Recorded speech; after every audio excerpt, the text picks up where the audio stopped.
Hello and welcome. My name is Alonda Carter and I am the Recovering Hunbot, and this is season 2 of Hey Hun, You Woke Up. This podcast is brought to you on 10 different platforms, including Stitcher, iTunes, Spotify, Google, and Anchor. There is a video version available on YouTube. Today I'm chatting with Dr. William Keep. Dr. Keep is a professor of marketing and former dean of business and interim provost at the College of New Jersey. He has assisted state and federal prosecutors in the prosecution of pyramid schemes and has been quoted in the press as an expert on multi-level marketing. Dr. Keep is also known for the work that he has published in academic articles on multi-level marketing, pyramid schemes, and the evolution of direct selling in the United States. Let's welcome Dr. Keep to the show.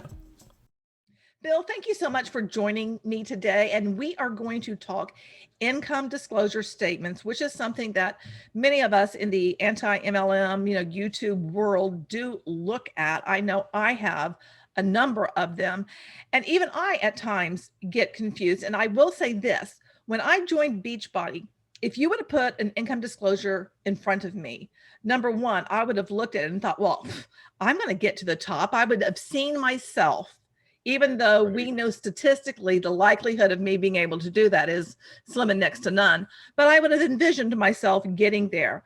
But I also never even saw one. And most people who join have no idea, in my opinion, as far as I know that these even exist. And even when we do have that data, it's almost like, what is it really telling us? Is this really helpful? Is it really meaningful? Can anybody look at this and make a good decision based on the data that is provided by these companies? And so my question to you is, what do you think? What do you think that this is? Is it helpful for people to look at? And can they ascertain, yeah, I have a good chance of making it? Yeah, I think you raised a really good question, and thank you for inviting me back. These income statements have been around for a very long time, and I know that even the Federal Trade Commission has had some real issues with them. But let's talk about them specifically in the context of one simple sentence. And that simple sentence is, people can succeed at this, and you can too. Because that belief, that statement, has to be true in order for someone to commit. So if the statement said, people can succeed at this, but you cannot, then obviously no one's joining. So we need to have people believe that they too can succeed. And so that's part of the draw of joining a multi-level marketing. I too can succeed. The second half of that sentence, okay? So income statements, by and large, demonstrate the first half of that sentence, but only the first half. And I'm going to talk about that. And I'm also going to talk about ways in which I believe these income statements actually mislead people about their own chance of success. So I have some examples. I've redacted the company names because it doesn't really matter the company name. There are a lot of different multi-level marketing companies out there, but there's a great deal of similarity in how they present their earnings or income or compensation statements. And I have two examples from two different companies from 2 different years. And so I'll start off by sharing this one. And this company, both of these companies that I'll be sharing with are large companies that operate, in multiple countries. And so this company is going to tell us, the reader, about what happened in a particular year. And so in this particular year, this company had 48,521 active distributors. Now we have to kind of look around and search, but what we find down here is on the bottom right hand that the active distributors represent an average of 35.89% of total distributors. So this 48,500 are roughly 36% of all the distributors in the United States, right? So it would have been helpful if they would have put this sentence up here, so we could have gone right away and thought, okay, so this is actually only about roughly a little over a third of all the distributors. So when we move down into the text a little more, we learned that in this particular year, the company paid out a little over $107 million in commissions. And these are to active distributors. We come down a little further, we can find that among all active distributors, the average for a month was 185.41. If you multiply that times 12, on an annualized basis, that's $2,224.93. Again, we're talking income. We're not talking profit. There are expenses involved, usually in any marketing effort. But then the next sentence says that the average monthly commission paid to U.S. active distributors who earned a commission check. So now what we've learned is that not all active distributors earned a commission check. That in fact, that many did not. And we know many did not because of the difference in the averages here. Of all active distributors who earned a commission check, the monthly check was $912.64, annualized at $10,951.72. So in these paragraphs here, what we've learned piecemeal is that there are a whole bunch of distributors, and a little over 1/3 of those distributors are active distributors. And so all of those who are not active distributors, they didn't get anything from the company, no income, no earnings. And even among the active distributors, a percentage did not earn anything, and a percentage did. And it's not clear here, at least in my view, for the casual reader or someone who's not had a lot of experience with this, how does this exactly play out? So I have a diagram I'd like to show, which helps to illustrate that point. And this is using the exact same data. And so here we go. Let me just put this on to the slide. All right. So I've taken the description that I just read to you and I put it into a bit of a diagram. So because we know that the 48,521 are the number of active distributors, and we know that they're 35.89% of all distributors in the United States, that means that the total number of distributors in the United States must be 135,173. This is just taking 48,521 and dividing them by 0.3589. So roughly a little over a third are active, and roughly a little less than 2/3 aren't. So that means that 86,672 distributors that year were not active and did not earn anything. And that is 64.1% of all distributors. So now we take that 35.9% and we think about, okay, so those are all of our active distributors. Some of them did not earn anything, and some did. So how do we think about that? Well, if we go back to the text, we'll see that it says that only 20.32% of active distributors earned in a given month. So that means roughly 80% did not. So when we do the numbers, we find out that of the 48,521 active distributors, 38,662 didn't earn anything in a given month. Now, they represent just a little less than 80% of all active distributors, and they represent almost 29% of all distributors.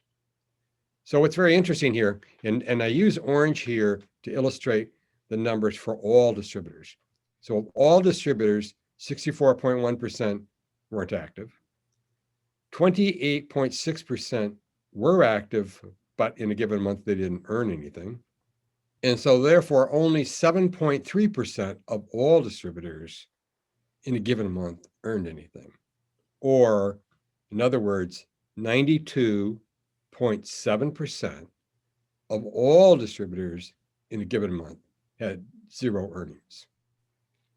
Now, they could have just said that, but they didn't, at least not in any way that was easily read. You have to kind of get in and sort of figure it out. Now, we know we've got our numbers right. We can kind of double check ourselves here based on their payout numbers. So they said that they paid out a little over 107 million in that year in commissions, that all active distributors, on average, they made $2,224.93.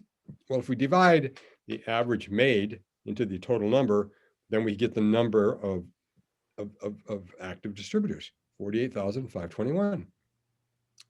So if we then do the same thing with active distributors who earned, we divide the 107 956,597 by the 10,951.72, which is the annualized average of distributors who earned something.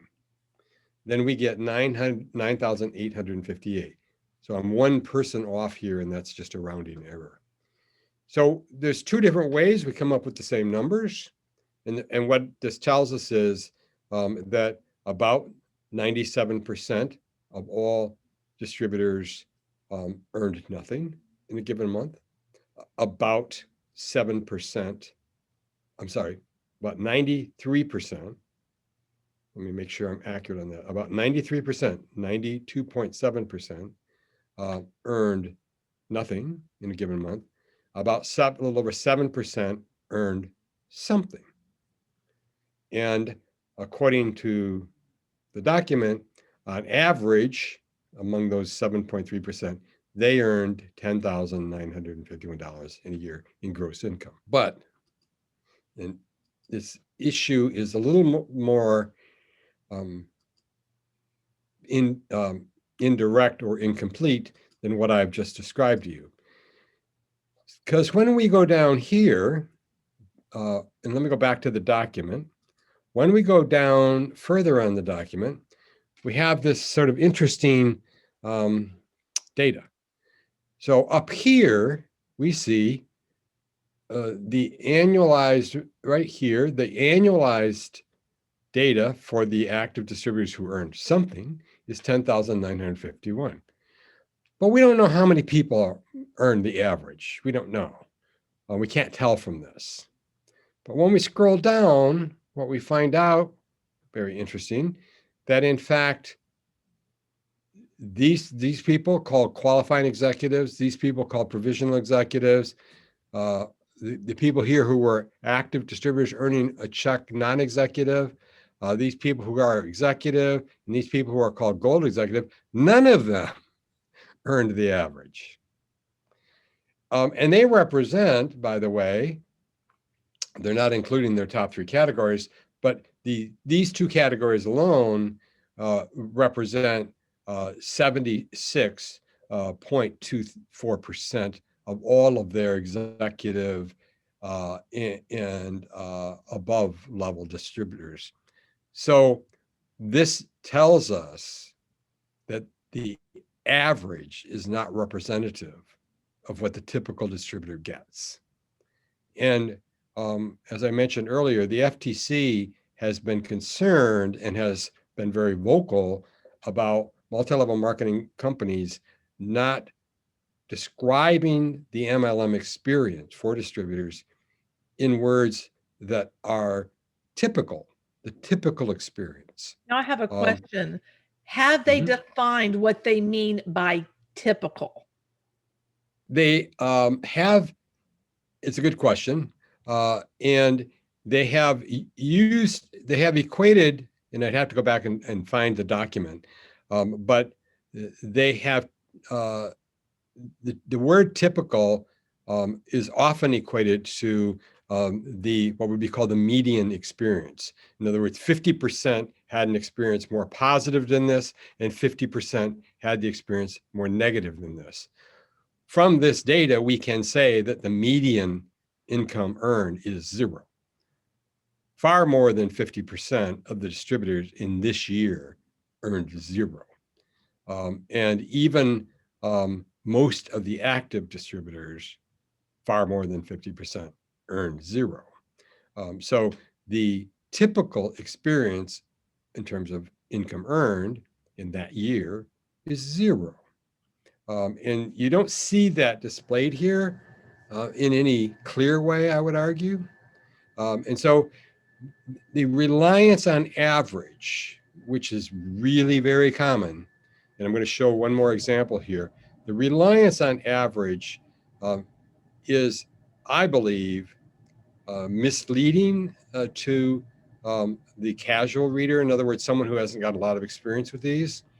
And even to a person who has experience with these, because an average can be determined in so many different ways, and by that I mean the underlying distribution can be 2 different distributions can give you the same average. So for example, if you had 10 people and they all earned $110,000 in income, the average would be $110,000 in income. Or you could have 10 people who the first one earned $1 million, the next one earned 100,000, and the next one earned 50,000, let's say, and everybody else earned 0. So you have 3 out of 10 earning something, the top person earning $1 million, and you have 7 out of 10 earning 0. If that was the case, the average would be $115,000. Now, only one person actually met the average, the person who made $1 million. So the average, the underlying distribution that creates an average can be different, even though the average can be the same across 2 different distributions. So average can be misleading, and it can be, I would use the word deceptive, depending on how it's being used. I'm not accusing them of trying to deceive here, but I am saying that they are not representing the typical distributor experience. And even the way this is written up makes it difficult for a person to understand any real meaning. Now, is this document representative of the payout that year? Yeah, I think it probably is. But what does that mean to that second part of that sentence? Again, we're going to go back to that sentence. People succeed at this, and you can too. Well, this document supports the first part of that sentence. People succeed at this. But it isn't clear that it supports the second part at all. And this brings up another issue, and one that I've written about in the past, and that is, what if the same people succeed year after year at the highest levels? It makes sense that they would, because they have well-established downlines. But what does that mean to you? What does that mean to that second part of the sentence? And you can too, right?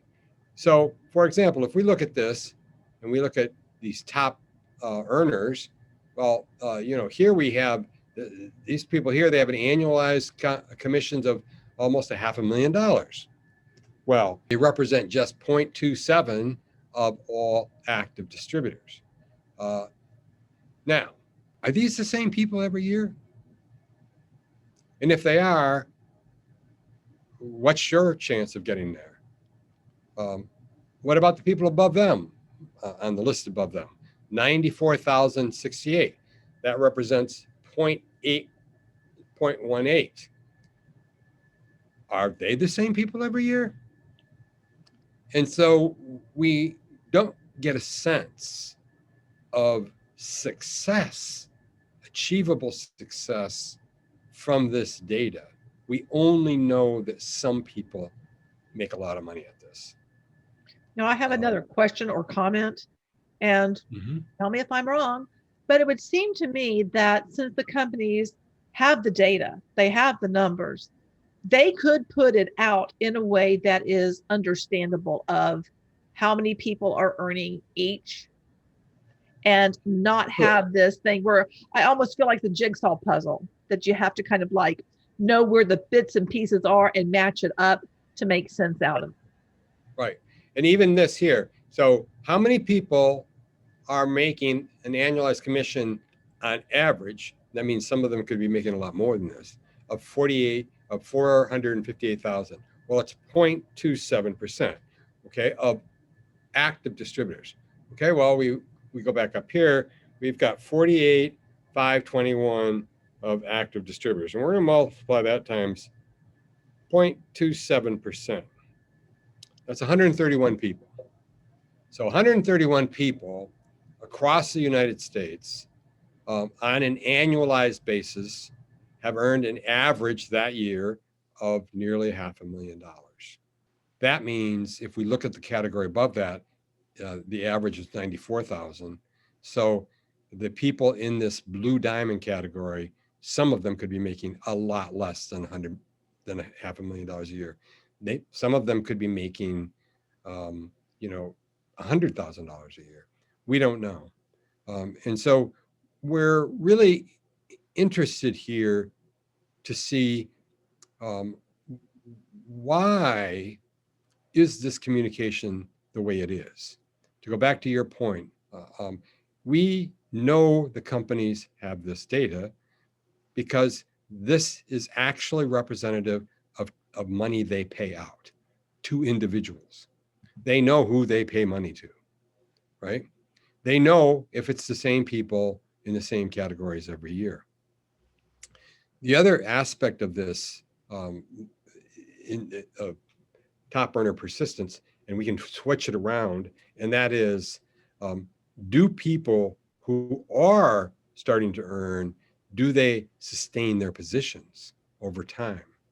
In other words, if you as a distributor became a Ruby executive. Now, Ruby executives only constitute about 0.5% of all active distributors, according to this. And their gross was 27,768. That's not replacing anybody's life annual income. At least I hope it isn't. But even if it is, this is before expenses. So if you are that person and you have achieved this Ruby executive category or level, how much effort is it for you to stay there? And so on the one hand, I worry that the people in the very highest positions, those people in the very top positions change very slowly, if at all. And that the people in the mid and lower positions, although they have earned positive income, have a difficult time maintaining their position.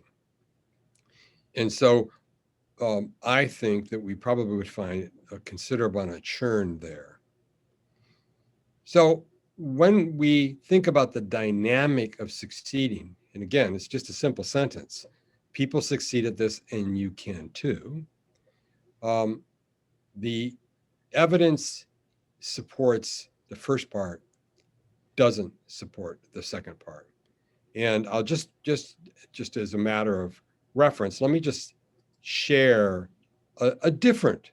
this is from a different company and a different year even. So this company was at least a little more helpful in that they put right up front for us that in fact, 72.25% of their distributors had no downline. They did have distributors who, without an active downline, who did have some earnings, 1.84%. The earnings were $71.14.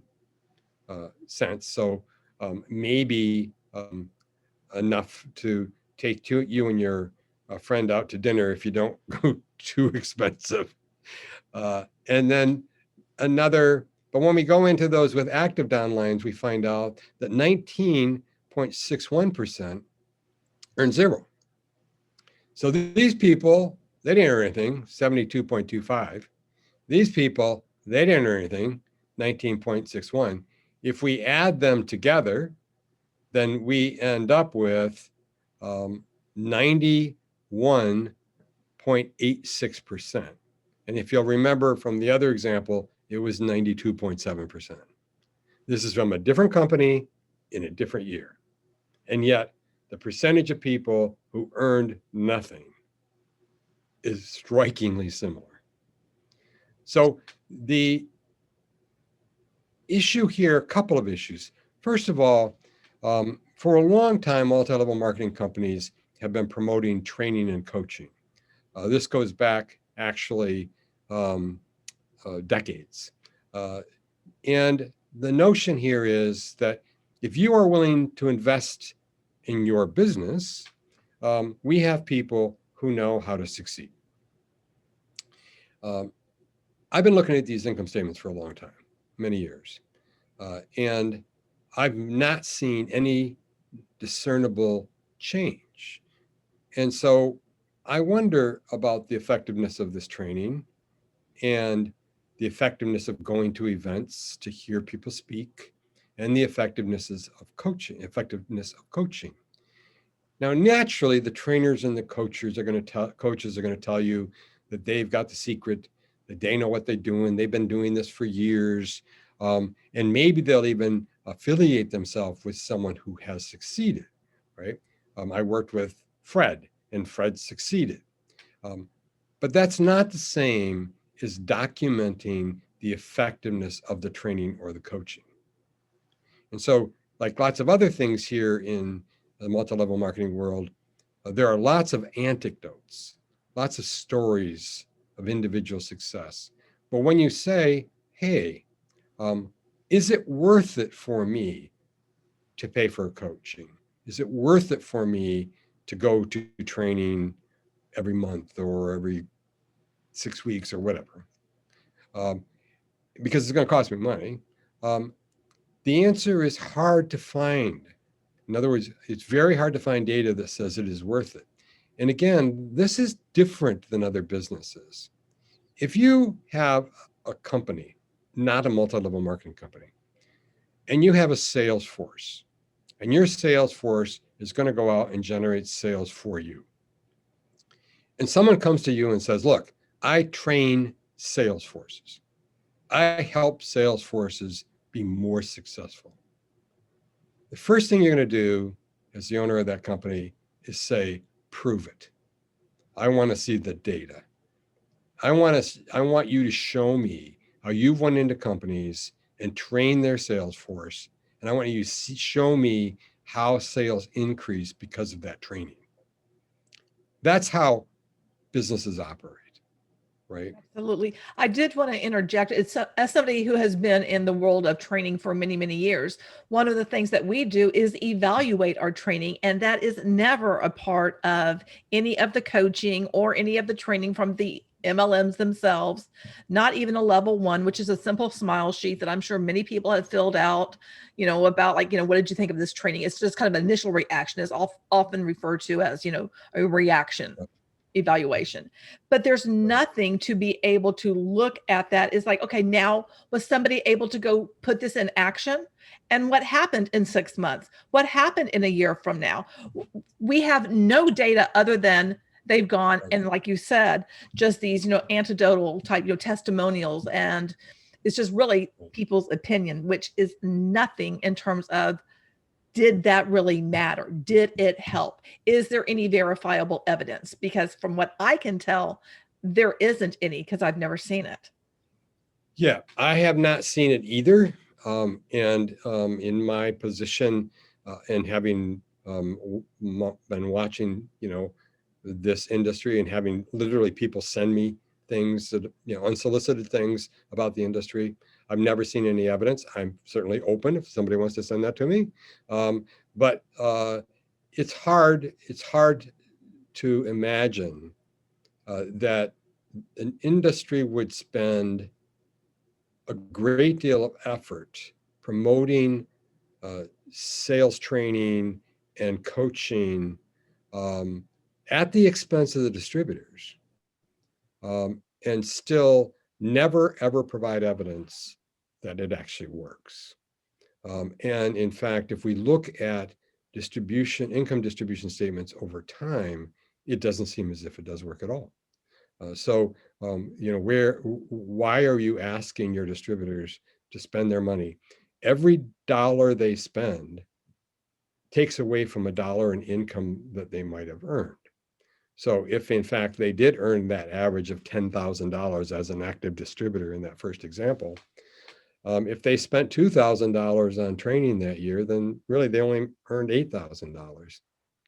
And how many hours did they take? Yeah. You and I have talked about this before. How many hours did they spend trying to just earn that $8,000? I would also say one of the things that I have experienced, when I was with Beachbody, is that a top coach would put together their university, their training program, which again, there was nothing that was evaluating the effectiveness of what was being offered. It was just out there, and you were made to think like it's going to help you in some way.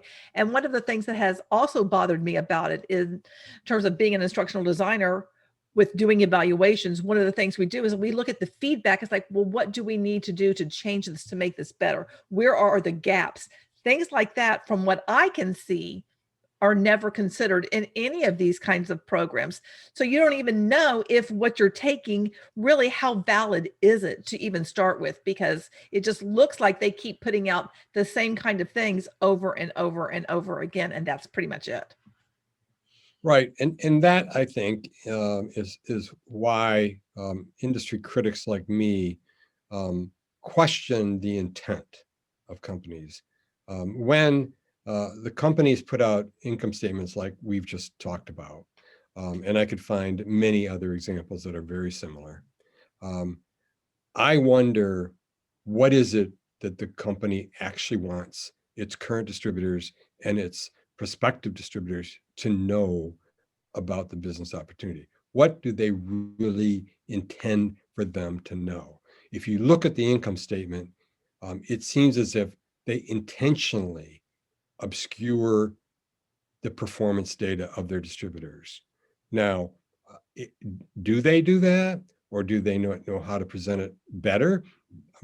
I'm sure we could find lots of people, including myself, who would be more than happy to take their data and put it out there publicly in a way that's understandable to people. But it does make you wonder, and I would hope that the people who are thinking about joining an MLM or continuing to work in an MLM will also ask themselves, how interested is this company and the top line distributors in me succeeding by providing me with meaningful information so that I can understand the path to success. And I believe that we could also get into whether or not that path is based on individual effort. I would argue that there's lots of reasons to suspect that it's not. Oh, I would absolutely agree with you on that. And something else I wanted to mention is, recently I did a reaction response to somebody who is with Modere, and then they did their opportunity, call, and I sat in on it. And I've seen a number of these, as doing the work that I do. And never once have I seen one of them bring up their income disclosure statement and even let them see it. So it's not even presented as like, here, go and look at this. I mean, there's never a mention of the numbers. And in fact, the person who did this presentation, she pretty much kept on saying like, oh, it's easy, everybody is making money, when in fact, we know from just looking at the data, as confusing and convoluted as it is, most people, in fact, are not, but they will continue to parrot that, oh, yes, it's just so simple. And we have the system for you to use. Just put our system into place, and, basically you're going to be on the gravy train. Yeah, I think these income statements are basically a defensive form of communication, so they can say to regulators or industry critics, we tell people income's not guaranteed. We show them who, that many people didn't earn income last year, et cetera. But it's actually much worse than the data shows. And they could present a much more meaningful presentation of available data, and they choose not to, and have chosen not to for many, many years. Well, I think if the problem goes back to your simple sentence, people make money at this and you can too. If they showed the reality would be like hardly anybody is making money. So it's not in their best interest to even show what the reality is. Yeah, and I think that one of the things that we will eventually explore in this MLM structure is an issue that we don't have time for today, but it's an asymmetric information issue. What is it that top distributors know? What information do top distributors have access to that the average distributor doesn't? And how can top distributors use that to maintain their position, to be on the top? And if in fact they are the ones that are persisting year after year after year at those top numbers, what is the real possibility of anyone becoming that successful? Or if people are that successful, how did they get that successful? Was it because a top distributor tapped them on the shoulder? Was it because they were a relative? I mean, what is actually going on in the dynamics of success inside of this structure? That is a conversation I definitely like to have because I think it's important.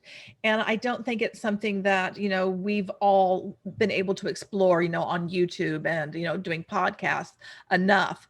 And I would definitely like to have you back if you're game to come back and, talk about that. And I don't know, probably after I move, which, I told you earlier, I'm moving in July. So I'm kind of trying to get things, wrapped up before the big move. Yeah, I've moved many times, and it's a chore, no doubt about it. My simple advice on moving is make sure everything's in a box, because you end up with loading your car up with all these loose things, and it's like you're making 10,000 trips back and forth. So I always try to get everything into a box. It makes it at least a little bit easier. Well, my husband, I'm not that age, so I don't move this. Yeah, I've now reached the point where I'm done moving. So, but it is a chore, but it's good luck, and it's exciting to get into a new home like that. So, and I'd certainly be, welcome an invitation to come back again. And I think there will be plenty of opportunities to talk about this industry. It continues, oddly, despite all the statements they make, it continues to actually struggle in its position in the United States. It has declined relative to total U.S. retail sales for quite a few years now. It seems to be something the industry doesn't want to talk about or admit. And so I think there are reasons for that. And, we'll explore them. That would be another really interesting conversation because that's something I don't think I have explored. And that's really, I'm interested in doing that as well. So there's plenty of things that we can talk about. I mean, the content just writes itself. What can I say? There's just plenty to go on.